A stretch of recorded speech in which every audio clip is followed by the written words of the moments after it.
in the heart of a bustling railway station, amidst the chaos of hurried footsteps and echoing announcements. A beggar sat in silence. His clothes were tattered, his hands grimy, and his eyes a window to a soul filled with hopelessness. Every day was a familiar script.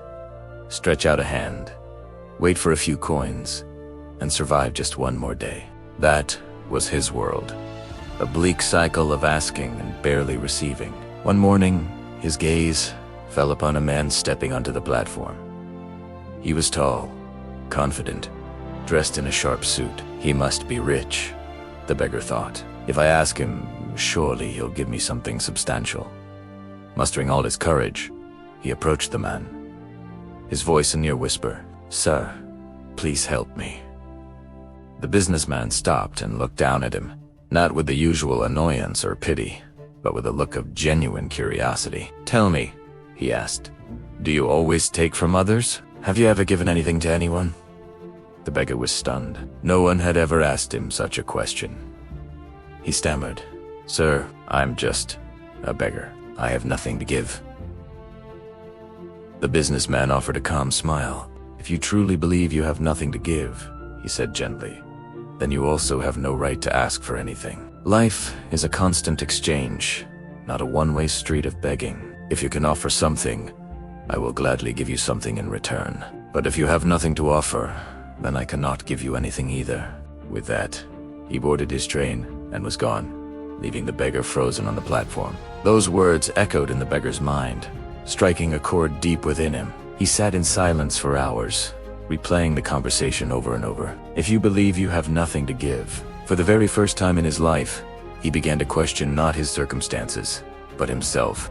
That night, sleep wouldn't come. The question haunted him. What could he possibly give? He was a beggar. He owned nothing. The idea seemed absurd, impossible. Days turned into a week. The businessman's words became a constant, nagging presence in his thoughts. He started observing the world around him with new eyes, searching for an answer. Then, one morning, something caught his attention. A small, resilient patch of wildflowers blooming right beside the noisy tracks. Their colors were vibrant, a splash of life against the gray concrete. They were beautiful, full of an energy he hadn't noticed before. An idea, fragile but bright, sparked in his mind. What if I offer these flowers to people who give me coins? At least then, I'll be giving something back. It won't be just begging anymore. The next day, he plucked a small handful of the wildflowers. As people dropped coins into his hand, he offered them a flower in return. He was nervous, unsure how they would react. But to his astonishment, people smiled. A genuine, warm smile he hadn't seen directed at him in years. Some even paused to thank him. A few, moved by the gesture, gave him more money than they had initially intended. He quickly noticed a pattern. On the days he had flowers to give, his earnings were significantly higher. On the days he couldn't find any, the coins were sparse again. The realization dawned on him. People appreciated receiving something, no matter how small. The act of giving transformed the entire interaction. He wasn't just taking.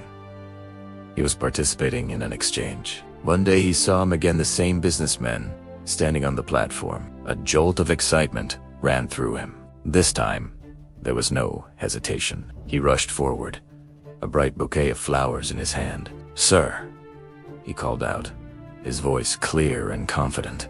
"Today, I have something to give you. If you give me money, I will give you these beautiful flowers in return." The businessman's face broke into a wide, warm smile. He reached into his pocket, handed the man a bill, and graciously accepted the flowers. "Now you understand," he said, his eyes filled with approval. "You see, you are no longer a beggar. You are a businessman." Months passed. The businessman found himself at the same station once more. He noticed a thriving flower stall near the entrance, managed by a cheerful, well-dressed man greeting customers with a bright smile. As he walked closer, their eyes met. A flicker of recognition passed between them. The businessman stopped, his expression one of disbelief. "Wait a minute," he said, stepping closer. You were the beggar, weren't you?" The flower seller let out a hearty laugh. "Yes, I was," he replied, his voice full of gratitude. But you, sir, you taught me the greatest truth of all. We only truly receive when we learn to give. I was never a beggar. I was just a businessman who hadn't yet discovered his own worth. This story carries a simple yet profound message. You become what you believe. Your perception of yourself shapes your reality. If you see yourself as small, as having nothing to offer, your life will reflect that belief. But the moment you start to see yourself as capable, as valuable, as someone with something to give, the world begins to treat you that way. The change doesn't start with your circumstances. It starts with your thoughts. Your value isn't determined by what you have, but by what you believe you are capable of giving. So, what do you believe about yourself? Change your thoughts, and you will, without a doubt, change your life. Thank you so much for watching. If this story resonated with you, please give this video a thumbs up and subscribe for more content that inspires. We'll see you in the next one.